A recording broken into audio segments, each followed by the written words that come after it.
हम पिछले 5 मिनट से रो रहे हैं और हमको पता चल गया है, माँ की असलियत पता चल गई है कि ये सब बिहान देवर जी ने नहीं किया था, माँ ने किया था। माँ ने ध्रुव देवर जी और थपकी की शादी तुड़वाई थी और ये पता चला है हमको श्रद्धा की वजह से।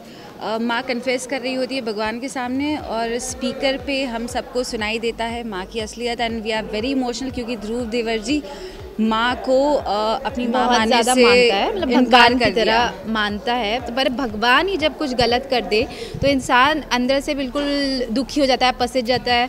तो आज ध्रुव देवर जी की हालत वो हो चुकी है। थपकी और बिहान देवर जी बहुत ट्राई करते हैं कि ये सच सामने ना आए और थपकी ने ही आइडिया दिया था माँ को कि आप भगवान के सामने कन्फेस कर लो, बट श्रद्धा की कुछ चालों की वजह से सच्चाई सामने आ जाती है और सबको पता चल जाता है।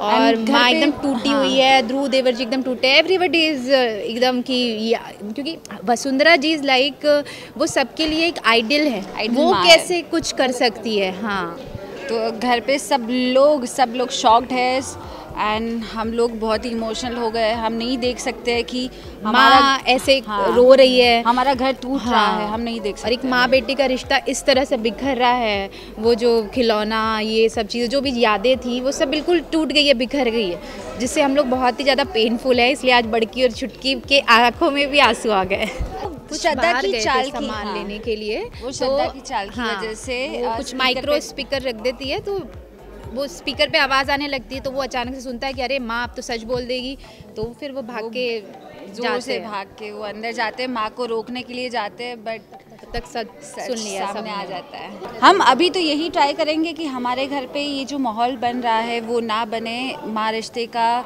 माँ और बेटे का जो रिश्ता है वो ना टूटे। हम छुटकी और बड़की 101% ट्राई करेंगे कि हम अपने घर को एक करके रखें। बट एज़ यूजुअल थोड़ी सी ये डम है, तो ये सोचती है कि चलो अब दादी के तरफ हो जाए, पर मैं इसको अकल देती हूँ, अरे एट लास्ट ठीक हो जाएगा और बड़ी सासू माँ का ही राज चलने वाला है, तो तुम अभी उनका ही ध्यान रखो। मैंने बड़ी सासू माँ के बाद अब मैं ही तो हूँ, वैसे ये कोशिश ही कर रही है कि अब मैं बड़की हूँ तो घर की चाबी मेरे पास आ जाए।